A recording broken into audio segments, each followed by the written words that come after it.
What the Pel is up, everybody? This is Pelicans Plus with Elliot Clough at Elliot Clough on Twitter. And of course, we are brought to you by bootcrewmedia.com, the website, but also Boot Crew Media collectively, your home for Louisiana-based podcasts and articles. Before we get started today, make sure that you subscribe and or follow depending on where you are listening to this podcast. If you're on YouTube, you subscribe, drop a like, drop a comment, and let us know what you're thinking of all the things we talk about on today's podcast. Obviously going to be Pels centered. And then if you're listening on Apple Podcasts, leave that rate and review. Again, it really, really helps us out. Even if you're listening on YouTube or you have the opportunity to go over to Apple Podcasts, you can leave that rate and review. It helps us out a lot, gets us a little bit more exposure. So we appreciate that. Also, tell your friends about the show. Even when your Pelicans kind of suck, it's still fun to talk about your team with your friends. So speaking of sucking, 3 straight losses for the Pelicans. Lost to the Bulls 129-116 that we talked about with Louis Prejean last week on the show. Lost to Dallas 143-130, and then to Detroit last night 123-112. So the Pelicans have allowed a bunch of points and a ton of 3-pointers as of late. This tweet from Andrew Lopez of ESPN shared this last night. The Pelicans have given up 67 3-pointers in the last 3 games. That's the most ever given up in a 3-game span in NBA history, according to ESPN Stats Info Research. Pelicans gave up an NBA record 50 in the previous 2 games.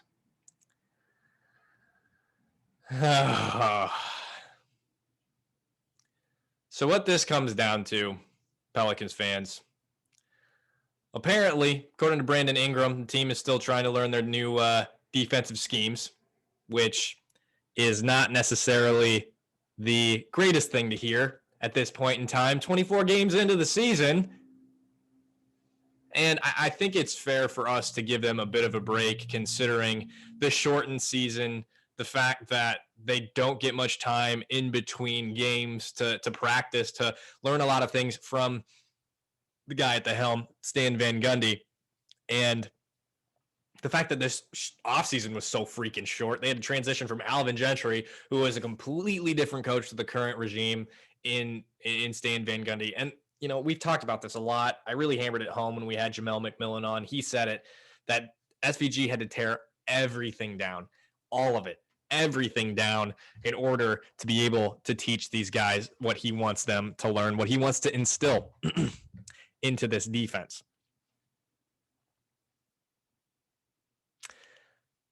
So there's that, which is a little frustrating.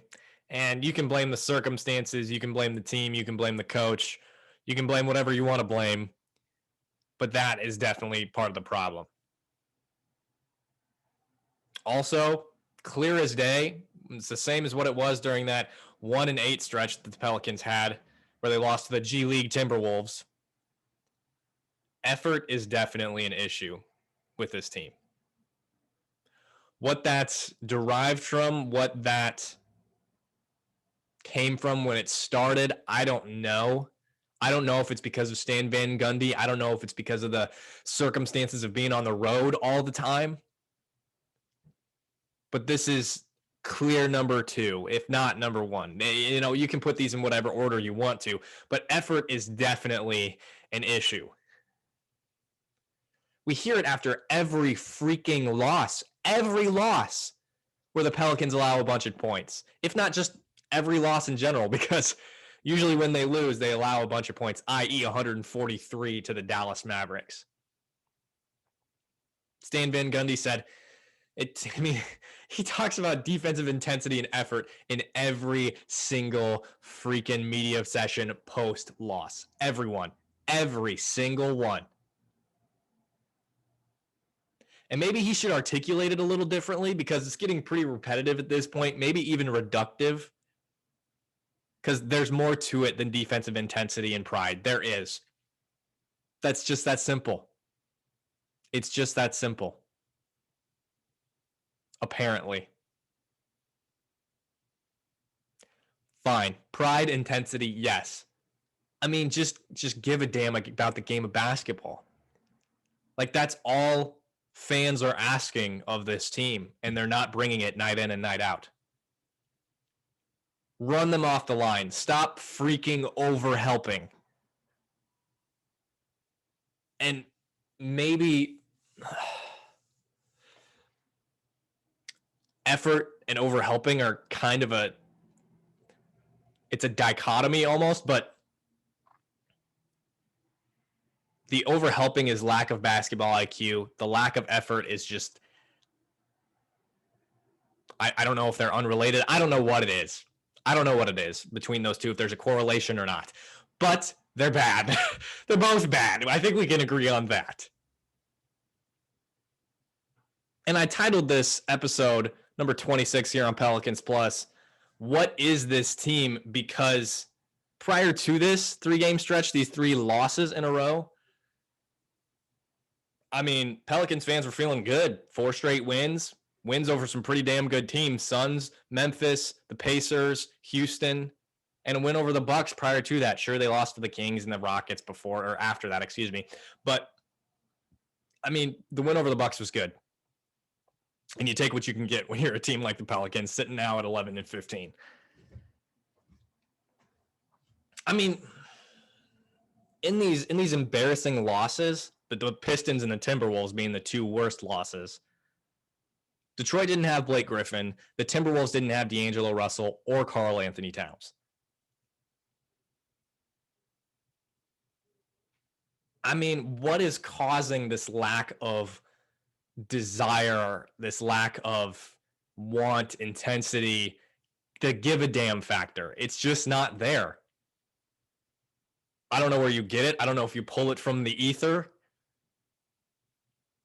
I don't know if these guys just were brought up and didn't have it. I don't know. But it's not there. It's like, we talked about this after, I think it was the win against the Grizzlies a week or 2 ago, where Zion said in the post-game press conference, he said something to the effect of the defense starts with him and Brandon Ingram, and when he brings it and they bring it, it affects the whole team. And that's self-awareness. That's being aware of the fact that you're a superstar, you're the superstar on this team, those two being the headliners of this team, and applying it to the way you play basketball. That's it. I don't care if you're 20. I don't care if you're 21. I don't care if you're 23 or however old Brandon Ingram is. You're the best players on this team. They're still going to look to you, even though you got Steven Adams, even though you got Eric Bledsoe, especially the young guys. They're going to look to you. That's the superstar. That's the example I want to follow, because I want to be a superstar too. And even if I don't want to just be a superstar, if I don't have the capabilities of that, I want to be a damn good teammate. And these guys are good guys, and I want to follow their example. And when you come out flat, when you come out not bringing energy defensively especially, it's going to permeate throughout the team. And when Zion said that, I was very excited. I saw it as self-awareness. I saw it as him recognizing that he had leadership qualities and needed to bring them, and that he was the alpha male or a alpha male on this team. And I don't know if he forgot. I don't know if he and Brandon Ingram had talked about it and then forgot or what, because these last 3 games have been putrid. Like, you can blame the first loss on circumstances. Like, the Bulls just hit a bunch of threes. I think 25. And then the Mavericks, they're good, of course. Luka, MVP candidate. Kristaps had an awesome game. He always does really well against the Pelicans. But this loss against the Pistons, what? The Detroit freaking Pistons, they're the worst team in the Eastern Conference. Fine, they beat a bunch of good teams, the Nets, whatever. They also lose to a lot of bad teams. And they didn't have Blake Griffin. Why is there the lack of effort? That is the perplexing thing. Like, it's been so consistent. Is it because Zion and Brandon Ingram don't bring it some nights? But why don't they bring it? Is it because they're tired? Is it... I mean, let's address this topic. I have it. Excuse me. I have it here. It's a little it's kind of separate, but it's also very related. This team is very different on the road versus at home. 7-5 at home, 4-10 on the road. It's not quite the dichotomy that the Philadelphia 76ers were this last season, where they won a ton of games at home and then lost a ton of games away. It's not quite that, but it's still pretty bad. 7-5 at home is good. 4-10 away is very bad. There's a reason they're whatever they are, 12th in the Western Conference, even though there is that very minimal separation between like 12th and 4th. So with this bad road record, which these last 3 games have been on the road and they've been losses to Dallas, to the Bulls, and then last night to the Pistons, a lot of things go into that. Travel, the new schedule, i.e. you're getting one night between games, and that's for travel. Get your rest. Then you got to wake up at 7 a.m. to get a test, to do so many different things because of how strange this season is. Inability to follow a routine like you would at home. And you don't get to see people on the road. You don't get to see family members. You don't get to see friends. You don't get to go out and get up shots like Brandon Ingram and Lonzo did last year. So fine. That makes sense. And in terms of splitting home versus away, it's still kind of early. You only got 14 games on the road. That's stressful. I think they had an 8-game away stretch or road stretch. You have to be able to adjust in situations like that. I mean, guys who go on the road for business, sure, it's not the same. Sure, you have a little bit less of a regimented schedule, I'm assuming. You're not arriving at 3 a.m., waking up at 7 to get tested, trying to go back to sleep, then go into a game, whatever. But they still do their job when they're on the road. And this is a job. Whether you get paid millions of dollars to play basketball or not, this is a job. This is your job. You figure it out. If you're good at it, you figure it out. Nick Saban, he's in the middle of a game. He adjusts. Halftime, there's adjustments. Michael Jordan, if he can't score one way, he's going to score another. LeBron James, if he can't score one way, he's going to find somebody else who can. That's what good teams do. They adjust. Not necessarily on the fly, but they adjust. You give them a little bit of time to figure stuff out, watch film, whatever. They figure it out. This Pelicans team is not figuring it out when it comes to winning on the road. Whether it's, you get more coffee, you figure out how to fall back asleep, take some freaking melatonin, go to whatever workout facilities the hotel has, do some jogging on a treadmill, get your body going, take your vitamins. I don't know. Figure it out. You have everything at your disposal as a professional athlete. Do everything you can. Therefore, I don't know if I'm missing something or if there's something internal going on. That's speculation. I don't have sources on that. That is a complete guess. But it's either a combination of things, or the road thing, or the fact that these guys might not want to play for Stan. I don't want to go that route because I'm not on the fire Stan Van Gundy train. He's awful. I'm not with that. I am a little more patient than that, I would like to think. This is speculation. I don't know. I don't think that's it at all. I think it's a combination of youth and a combination of not knowing what to do on the road to fit in their routine, etc. But this has me, again, sitting here saying, what is this team? Are they the good home team? Are they the bad away team? Are they middle of the pack between the two? What are they? If you can tell me, drop it in the comment again. If you're listening on YouTube, let me know. Hit me up on Twitter. I want to know, at Elliot Clough. Because I can't pinpoint one thing. We're 24 games in. Stuff should be figured out. But at the same time, it's still, in the grand scheme of things, not a lot of games. So I can't pinpoint it right now. I don't know what it is. There's a discrepancy somewhere. There's somewhere. Another thing with this team, not knowing what the hell is going on. Is it Kyra Lewis or is it Eric Bledsoe? That's the question. For the point guard position with this team, which one? Because we don't know what we're getting from Eric Bledsoe. And most nights we know what we're getting from Kyra Lewis. With what this team has brought as of late, Kyra should be starting. The thing about Kyra as opposed to Eric Bledsoe is that Kyra appears to be grateful to be playing basketball for the New Orleans Pelicans. And I personally don't see the same thing going on with Eric Bledsoe. What it looks like to me is that Eric Bledsoe is going out there, chucking up threes, hoping they go in. If they do, awesome. If they don't, meh. I'm going to jog back, not play great on-ball defense or off-ball defense or just defense in general. I'll take the ball up, might chuck up a three, might pass the ball, probably not going to move off-ball. We'll see what happens.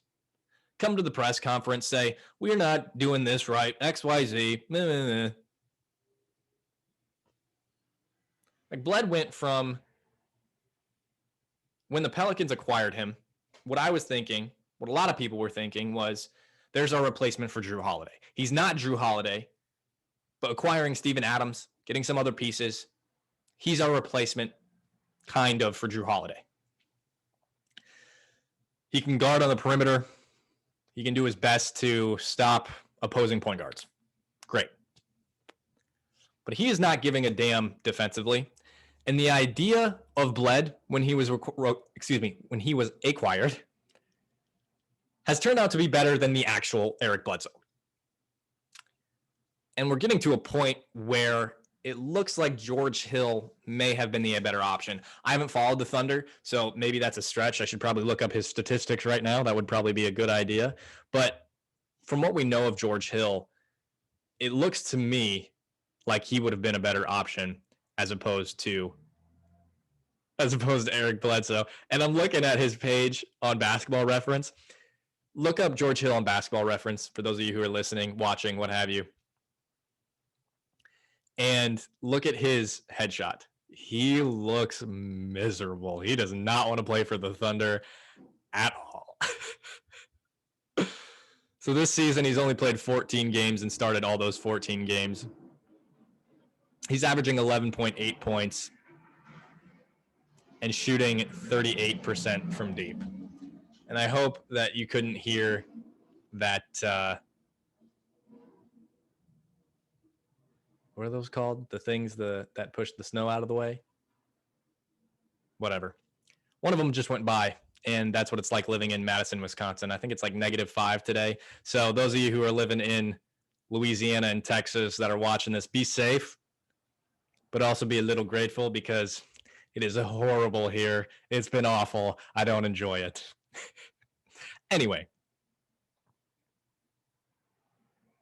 even last night, Kyra was the only one out there playing consistent basketball. The only one who looked like he was excited to be playing basketball, that it looked like he gave a crap. One single crap. That's all you had to give. And he was the only one getting into it with Dennis Smith Jr. and Josh Jackson, which I loved, by the way. I saw that and I was just like, yes.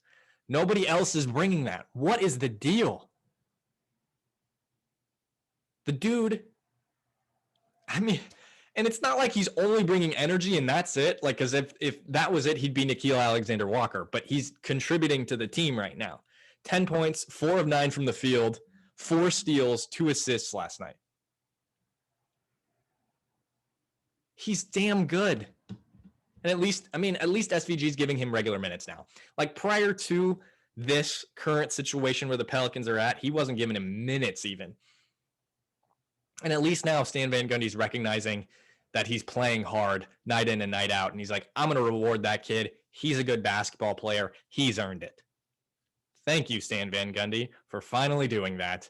But now it's time to start him. I don't care if he's 19. I don't care if he's 160 pounds. He knows basketball. He's got the IQ for it, especially for being 19 comparatively to other 19-year-olds. He's fearless. He's not a great on and off ball defender. He's not great defensively, but he's going to learn.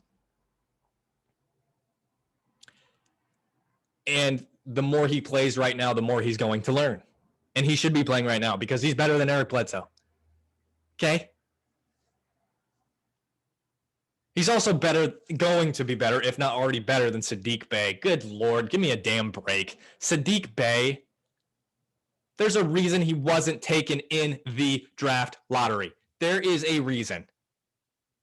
He's not a high ceiling player. He will contribute. Yes, he's going to be good this season. He's going to be good. That is it. He will never be great. Kira Lewis can be great. And from what we've seen, he more than likely is going to be very, very good in this league. He's already good. He's already a contributor. I don't give a shit if Saddiq Bey is 21. Kyra's 19, and Saddiq just doesn't have the lateral quickness to be an excellent defender in this league. He doesn't have the speed in general. His shot's a little clunky to me. I'd have to watch tape again. I didn't watch it super closely last night because I was at work. But this is just so far beyond obvious. Like, you can like Saddiq Bey, but don't tell me that the Pelicans should have drafted him instead of Kira Lewis, because that's a bunch of freaking crap.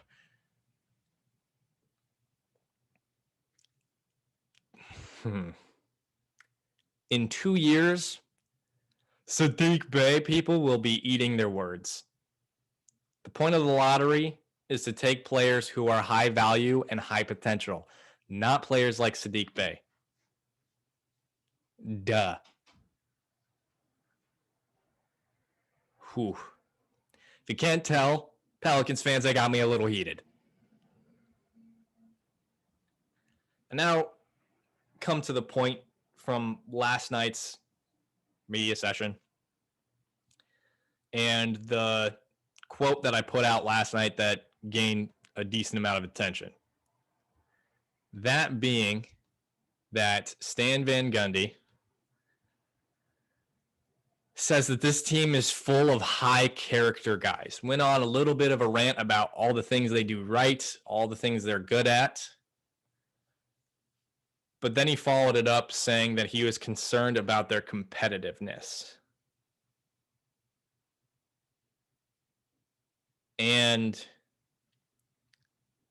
if you're a fan, that should really stop. Like what, if you're watching on YouTube, you just saw me do stare off into space for a second. It really should make you do that. Like, are these really guys we want on our team?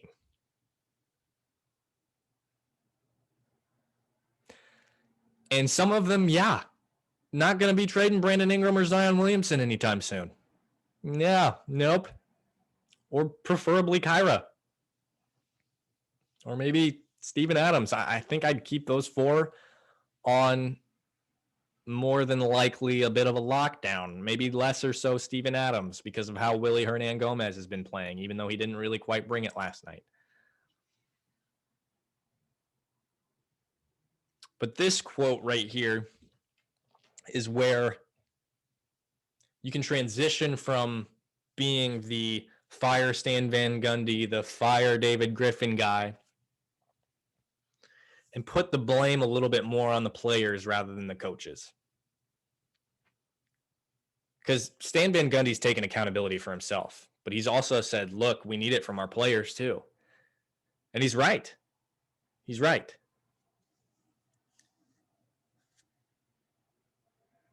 His rotations aren't the greatest at times. Fine. Stan Van Gundy, not the greatest rotations. Appears he hasn't been able to teach them much defensively, again, given the circumstances, but also, you know, I feel like they should be farther along than what they are. 24 games. It's a lot of games, but also very little practice time. They've only been able to watch film, do some walkthroughs, etc. But effort and competitiveness is clearly an issue. If you don't think it's an issue, you haven't been watching games.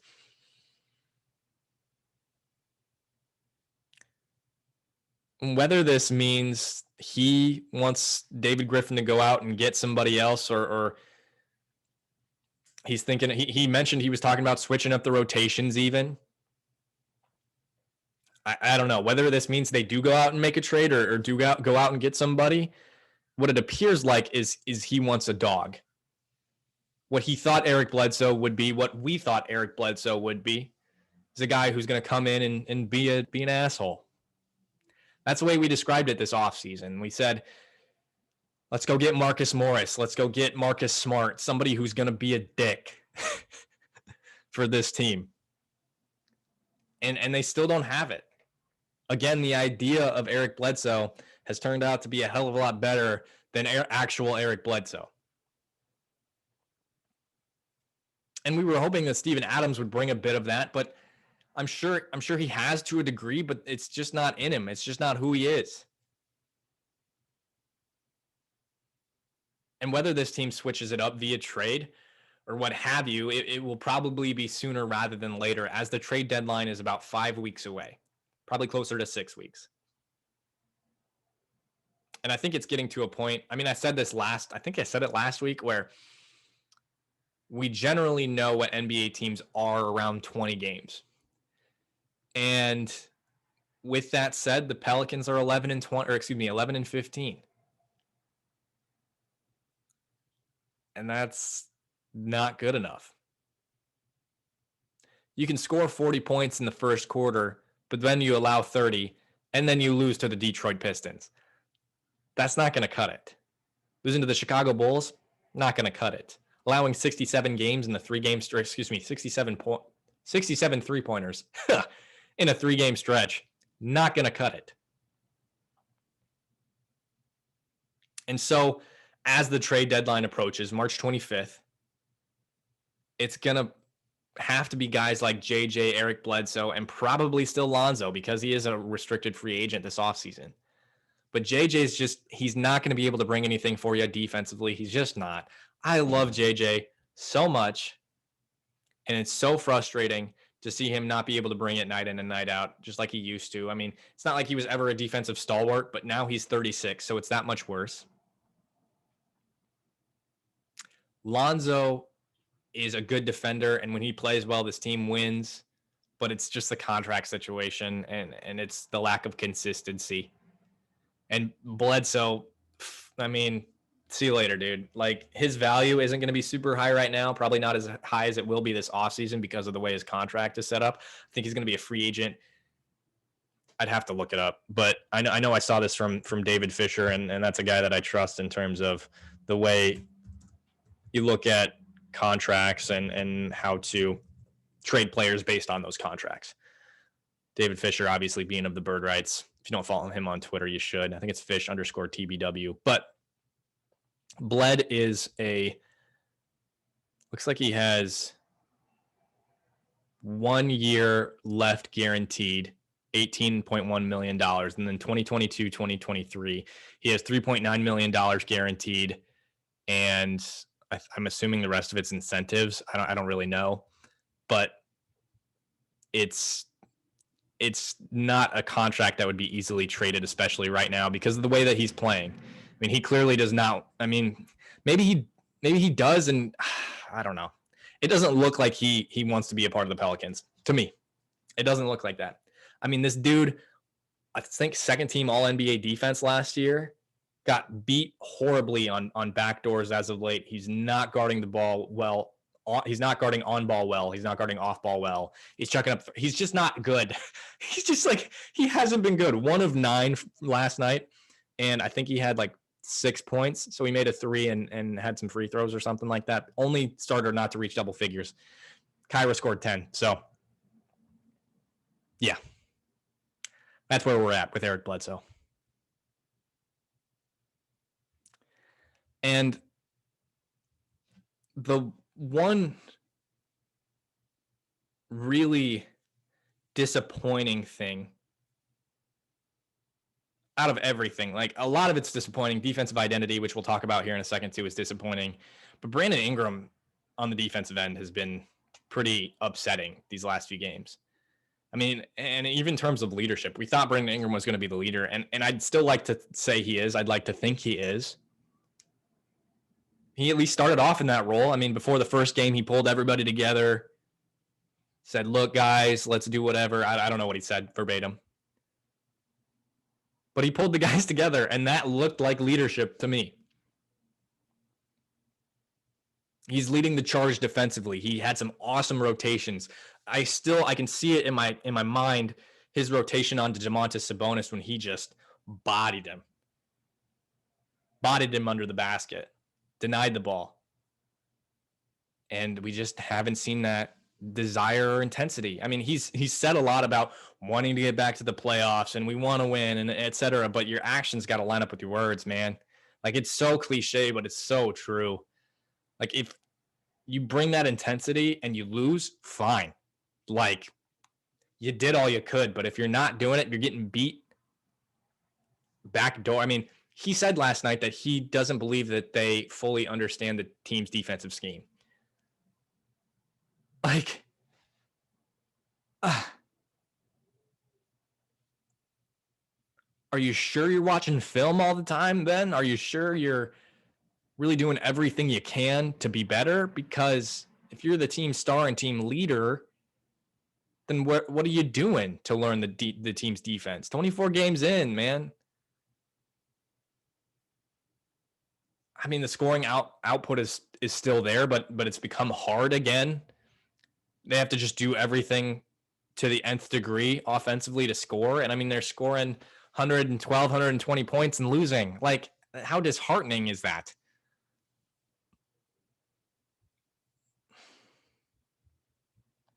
And with this issue of defensive identity,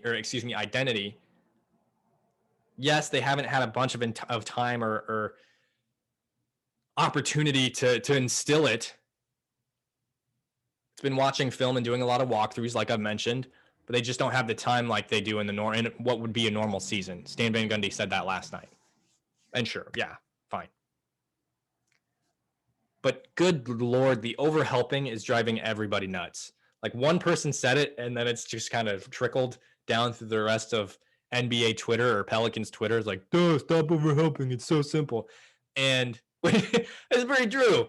It's pretty true. I mean, that's the thing that makes it so easy for these other teams to score. If you watched the game last night, next time there's a Fox Sports New Orleans broadcast of the Pelicans playing basketball,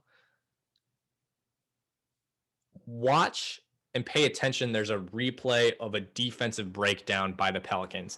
Antonio Daniels has done a phenomenal job of breaking it down and teaching people who watch these games basketball.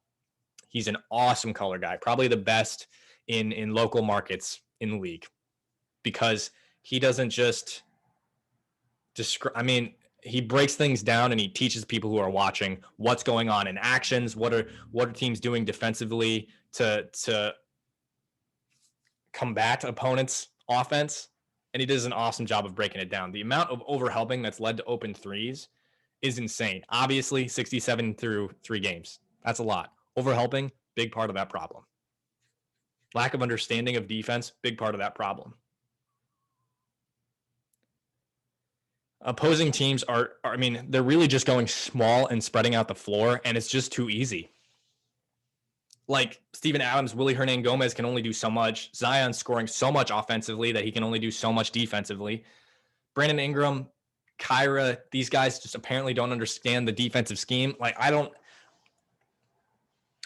there's too many things going wrong for this team to be good right now, and that sucks because they've got too much talent to not be good. I mean, Zion is still scoring a bunch of points. Brandon Ingram still scoring a bunch of points. Zion in these last 3 games, 29, 36, 26. And his efficiency paired with Brandon Ingram, they should not be as bad as they are. It's pretty disappointing. We've seen them be good too. There's still reason for hope. They've been good. They've had really good defensive possessions. But they've got to do something to figure out what they're doing on the road. They've got to do something to continuously, that's the word I was going for, bring defensive effort. Like, sometimes you're not going to make shots, and the only way they're staying in games right now is making shots. Sometimes you're not going to make shots, so you got to find other ways to win. Trade somebody. Figure it out. Adjust. Stop freaking over helping. For God's sake.